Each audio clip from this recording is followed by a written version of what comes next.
Yeah, good to have you on. Got Barry here. Welcome aboard. Good day to you. Good morning.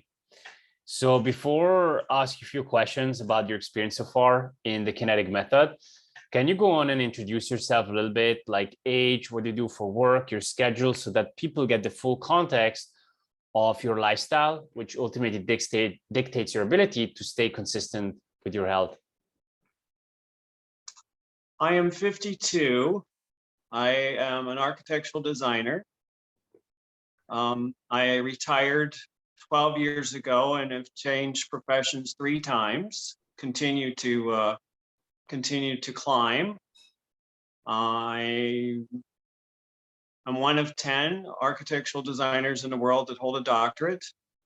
I'm being asked to step back into the corporate world again since age 40. So where I have been is all over the map.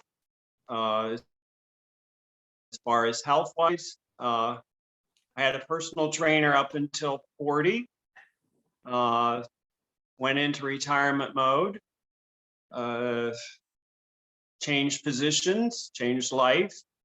My life is still as hectic as it ever was. Retirement is not retirement, really. It just means you change gears and you pursue many other different things in life. So my schedule is still as erratic as it always was. I still work internationally with other companies. So my sleep patterns are always off because I'm either working in China, India, or United States or Canada on the other side, and I'm on the East Coast versus West Coast. So I am always available most of the time for everybody to get in contact with me. So I have created some really bad habits in sleeping and eating. I have lied. So 2 years ago, I had reached 218 pounds and I felt extremely sick. So I contacted my doctors and they said, you're going down a very bad path right now and you need to change this. So they immediately stuck me into a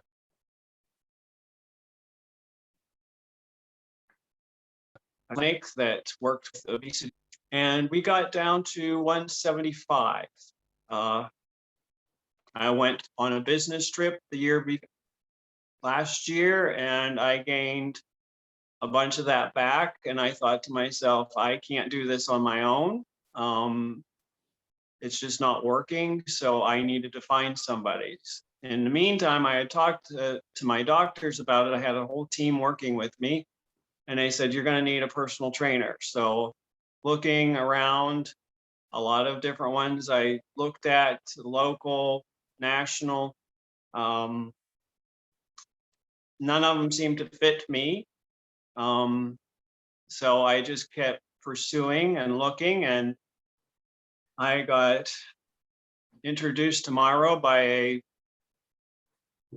I have no idea how that all happened. And so I started to read what he had to say, and I finally decided, okay, it's time for me to pull a trigger on who I'm going to pick. I had some really good trainers picked out, but tomorrow seemed to fit me the best. So I thought, this time to do this. So we are down. We have worked very hard. I'm down to 155 today, and have lots of energy. I like where I'm going. So I'm very impressed where I am, and I'm looking forward to seeing what's going to happen in the next year. So that's my journey so far. Brilliant.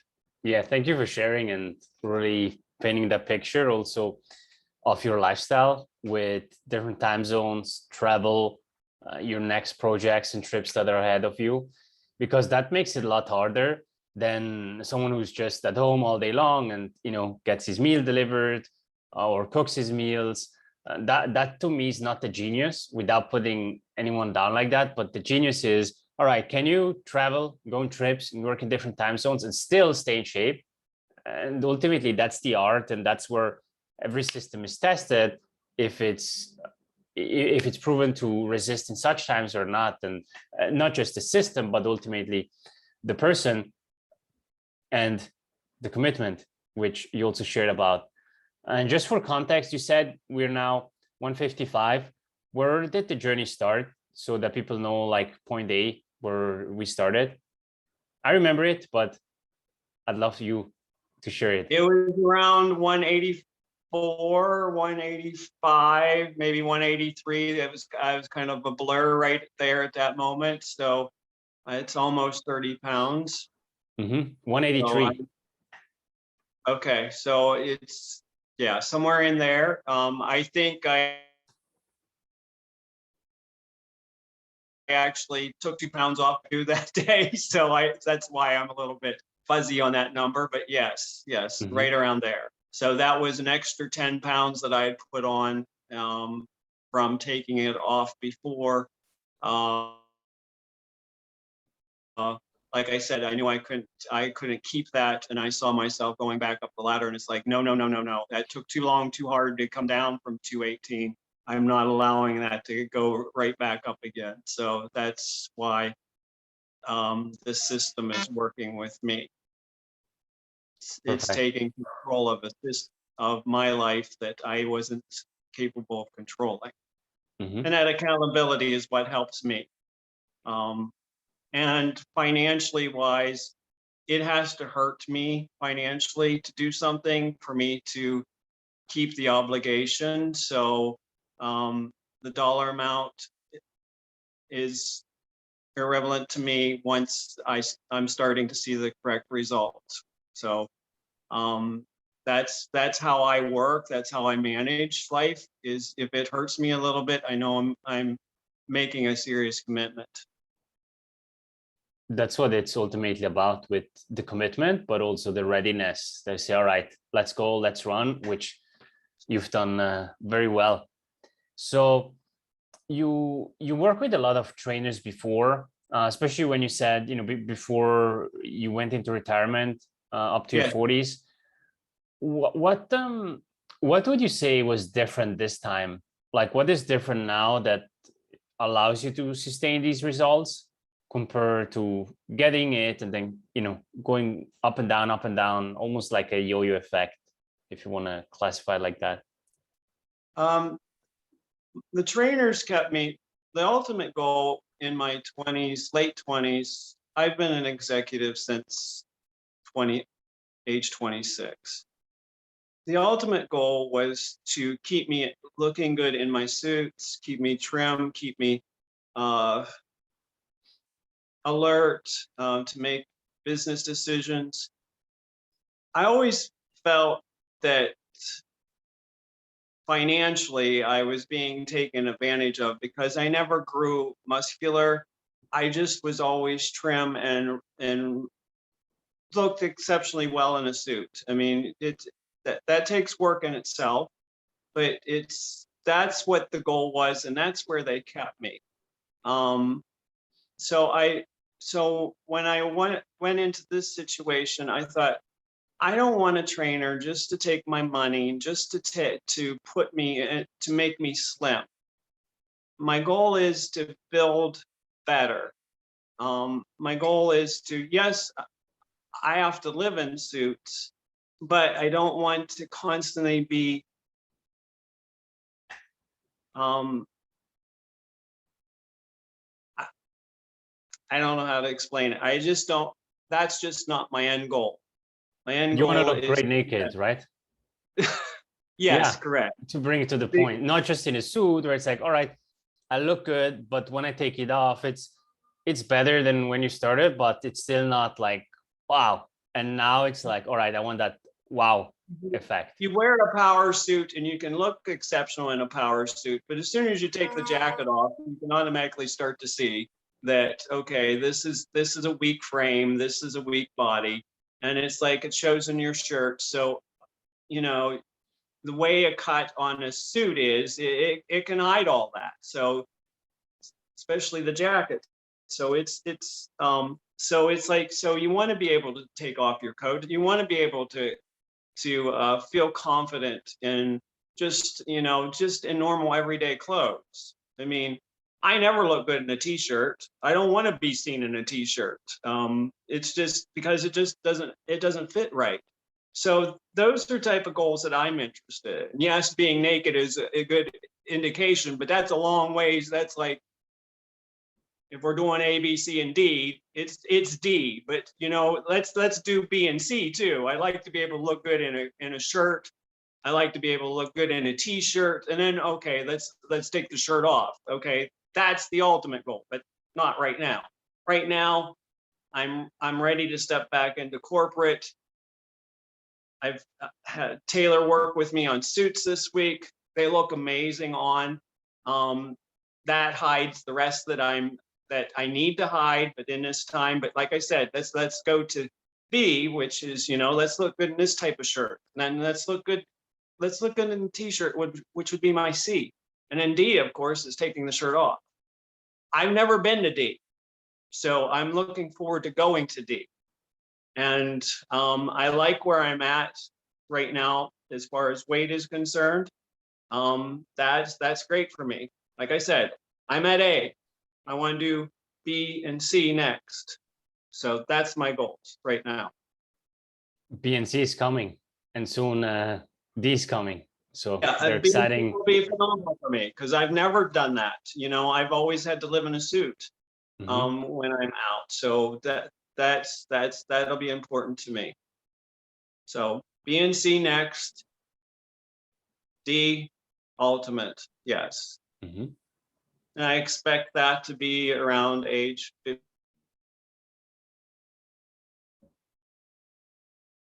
54, 50. I'm trying to set realistic goals. If we get there before that, I'm all the more happy. But like I said, I want to set realistic goals because I'm a goal setter. I set out every year, every January, and totally look back at the year prior, look at what I've accomplished, what didn't I accomplish, and I move forward the goals that I need for the next year. And I set benchmarks all through the year to get things done. A lot of times I get them done way quicker than my benchmark, which is fine because that means I'll move on to more. And so that's my way of living. I've always done it that way. So I accomplish a lot in a year because they are benchmarked. It's in career, that's in anything that I do. So I'm looking forward to B and C coming soon, and then ultimately D. Yeah, and it shows also in your fitness with the mindset, the habits that you have in business, with the benchmarks that you're hitting them consistently, ultimately outperforming them. You mentioned previously that, with the trainers you worked in the past, like you felt you were taken advantage of, like, all right, you pay and pay and pay, and Right. you pay and you lose some weight, but it was never really the point B, the point C, or let alone the point D. Why do you think this time it's different? Because there is a clear plan to get there. I never saw a plan presented. I would walk into the gym. My schedule was written. Yes, I had a spotter, and yes, so this would happen and this would happen. But the reality is there was no set plan. So there was no benchmarks. It was vague. So we never reached any. The only thing that ever happened was the fact is I looked good for corporate, and that was the only goal, and it was consistent, and it was year after year after year after year. But that's all it grew to. It never outgrew that, and that was very frustrating. So Going it's just to the 3 times a week. I don't personally like going to the gym. I don't like being in that environment. I would much rather be doing something else, being, having to greet everybody, and everybody's talking, and everybody's doing this, and everybody's gossiping about this and doing that. And it's like, I really don't need all that small talk. I don't need that in my life. I don't want that in my life. To me, it's a total waste of my time, and I'm having to work around people and frustrated. And it's like, I don't like that. I don't like anything about that environment. I like to get in, get out, be done, and over. And it's like, so that's something that I don't like. But I'm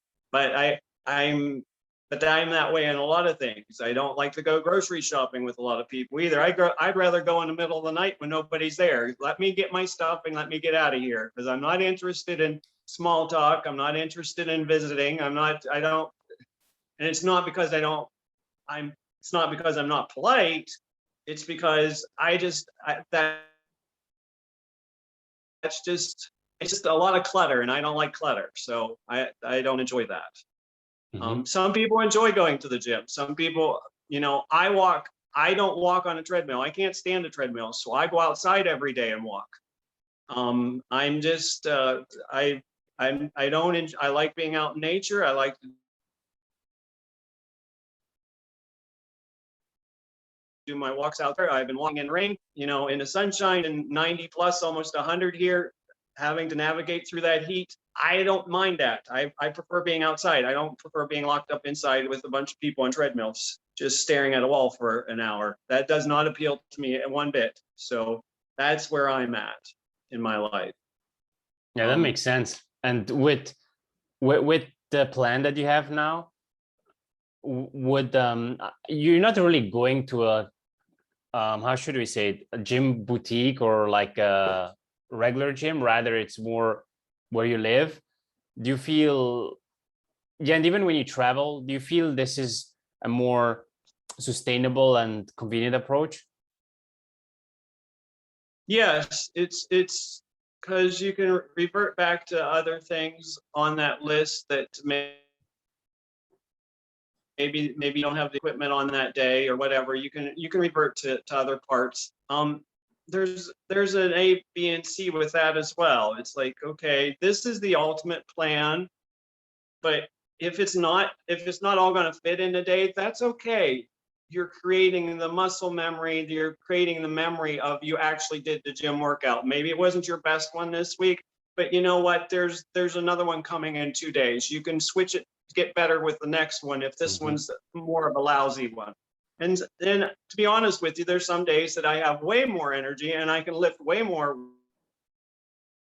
weight. And then there's other days I walk in just because of what has happened the day before that I can't lift as much. And it's like, it's not as good, but you try to push. And I like how the system works, because even if you push one extra rep, it encourages you to do one extra thing. It allows you to better yourself. And some days you can't do it, but that's okay. There's always 2 days ahead that you can do better. So that's important to me. That gives me a long range goal as long as a short term goal to look That's at. what it's all about, getting 1% better every single day, every single week, every single month, every single year. And that's where we'll get you to point You B. move a long distance. As a professional portrait painter, I paint in a way that, not everything's done in the same day. It's like, there are days I can't paint well. I can't paint hardly at all. Mentally, you're not in it. Your coordination's not as great as it is. There's other days it flows so naturally, you can catch up 10 times what you couldn't do the day before. You just think to yourself, okay, just throw that day out. Just work in the zone that comes your way. You move faster and faster and faster. And it's like, you can turn it almost into a machine and get as much done as possible. And by the time you're done, it's like, okay, I was only planning on doing 3 paintings or 6 paintings in this collection, and I did 10 or so. It's like you've got this all-consuming fire. Is once you get the ball rolling, you can push it and faster and faster. And like I said, if you come to a bad day, you don't feel well, you're sick or whatever, it's like, just take that day off. Just don't worry about it. do as much as you can and step back. Don't ruin what you've done. Don't injure yourself. Don't, you know, in painting, it's like, don't mess up the painting, step away from it, go work on something else. But the dynamics are there. You just constantly working on the dynamics and pushing yourself forward. And that's how I accomplish as much as I do per year, because some things flow so quick and so fast, you get them done. You know, by January, February, what I had planned for the year is done in that section. And it's like, okay, now I go work on this section. So I'm finding, you know, there's certain things that I can do in physical fitness. I can control what goes in my mouth as far as what I eat. That's very good, as long as I got a plan and it says, okay, I can have this many macros, this many calories. That makes my life easy, because I just immediately turn it off at the end of the day. It's like, okay, you're done, Barry. There's no trip to the refrigerator. There's no trip to the cupboards to look for anything. There's no need. You're done. You don't even need to think about eating anymore. You're done. You just walk away and it's done. You're hungry a little bit later. It's like, so what? You can wake up tomorrow. Get on the scales a little quicker tomorrow, and then after you're off the scales, you go eat your breakfast. Okay, so that just motivates me for tomorrow. But don't ruin today. It's just like last night. There was a pizza party because my niece is going to university today. Well, it smelled wonderful. I could have ate that entire pizza. If it was the old me, I didn't have any because I had already had my food in for the day. I had everything done. Everything was lined up. It was done for the day. So I walked away from that. Yeah, it smelled wonderful, but I'm too committed to ruin what I'm doing to have that. That doesn't make sense to me. Why would I want to have that simple pleasure, which would take me probably a week to get over? I'm not interested in that. That's too big of a sacrifice to me. So I wasn't interested in that. Yeah, it smelled fantastic, but it's like, no, I'm gluten intolerant. I would have been sick for at least 3 days. Yes, and my whole face would have swollen up. Yes, my stomach would have been bloated. Yes, I would have been so sick and miserable in 3 days. It's like, you know what? And then I'd have to work on taking that back all off. It's like, that would have put too much on me. And it's like, I'm not interested in doing any of that. That's just too much work for me. And I've worked too hard this week. So the answer is no. And this is what's going in my head. It's like, it's done. It's no. So I came back down to my apartment and it's like, okay, I got other things to do today. So let's go. That's true commitment. And that's ultimately what, like, everyone always looks for the perfect plan and the perfect routine. And to some degree, we can tailor and customize and build that to perfection.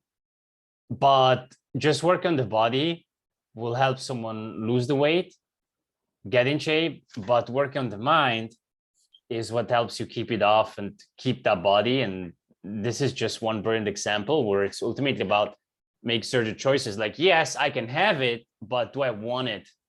And that's how you've, just shown the difference here. I got one more question for you. For anyone watching this who's maybe sitting on the fence, thinks I can do it alone, or should I pull the trigger? This guy online, remote, like, what are some final words here that you would give to that person?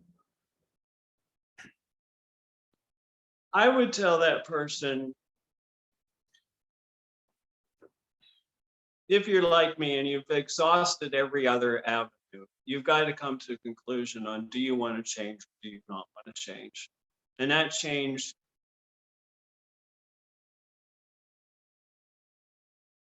has to be a desire to become a better person. And I chose to become a better self. I put everything into this. I want change. I desire change, and I'm willing to document the change. And each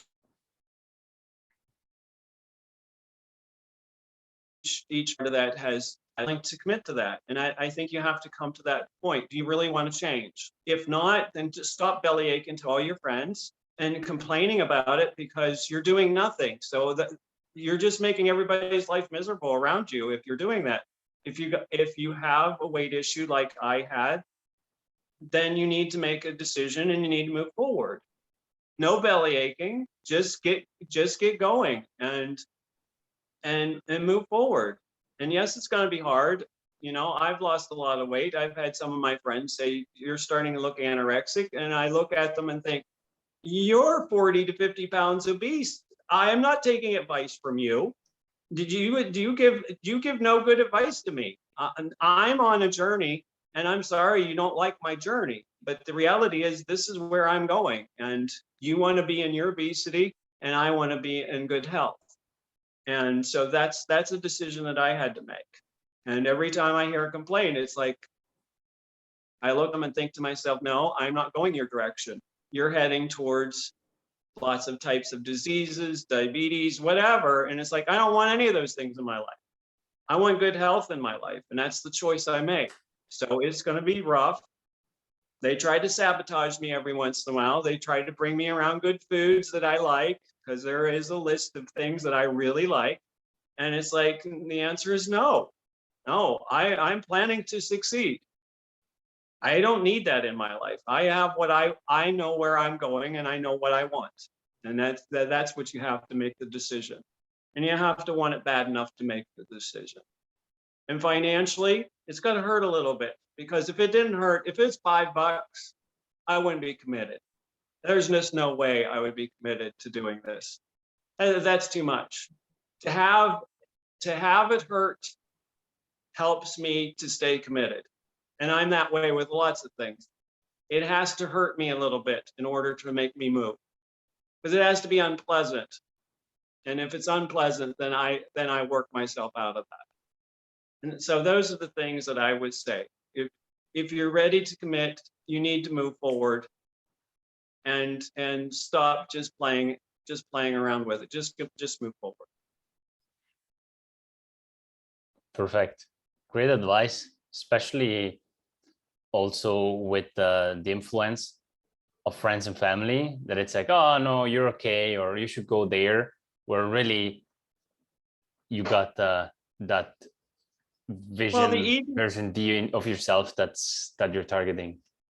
The easiest thing for you to do is to hide among people that are severely obese. I mean, get your picture taken. If you're the smallest one in there, you'll feel like $1 million in the picture because you're the smallest one there. You can play those mind games all you want to, but you know what? Eventually you got to stand on your own. And when you stand on your own, it's like, okay, now look, take a serious look at yourself. And being a portrait painter, I have to look at everybody. You know, when I paint somebody, I have to look at all of them, all their flaws.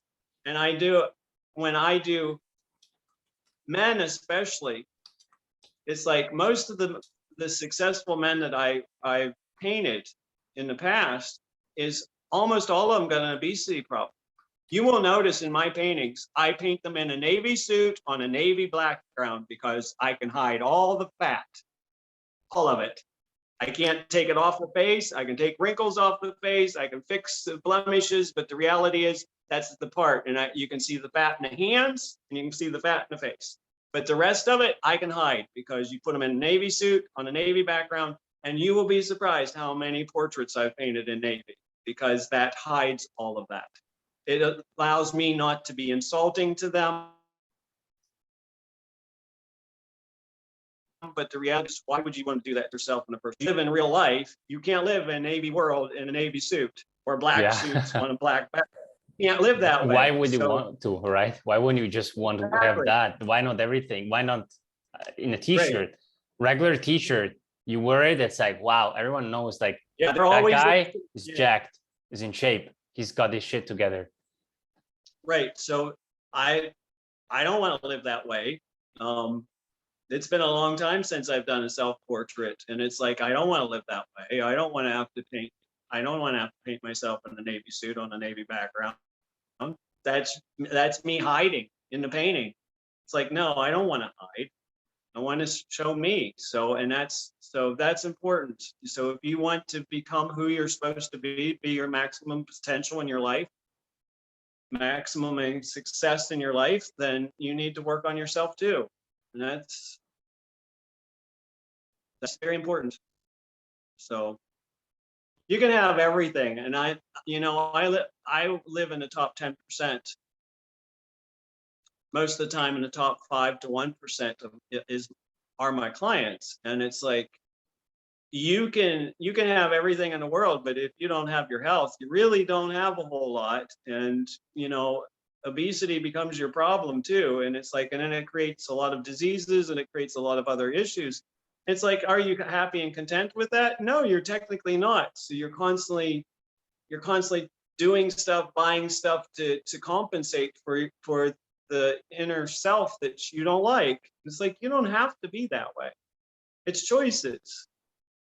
And if you can't make those choices yourself, then you need to get a team around you that can help you make those choices. And that's why I hired you for that reason. I needed that team player to make that happen. I don't have a desire to know all the things that you've got crammed in your head.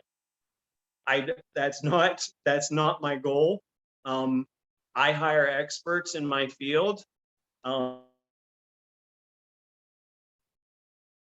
Because I cannot up with everything, desire to know everything. When I call them in, I expect them to give me the best advice and I'm going to make decisions. And when those decisions are made, they win because I'm using their advice, I'm using their support, they are paid well. And in the process, it makes me look exceptionally good. So I look at it as a win-win for everybody involved.